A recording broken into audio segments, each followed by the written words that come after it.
सुनो सर्वाग सकल उर्वासी, बुद्धि बल तेज धर्म गुण राशि,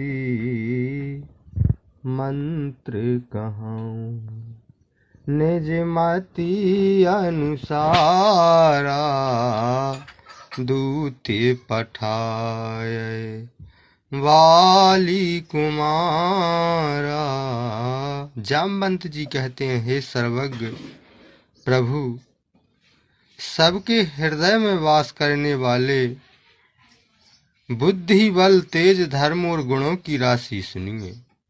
मैं अपनी बुद्धि के अनुसार सलाह बताता हूँ कि बाली पुत्र अंगद को दूत बनाकर भेजिए।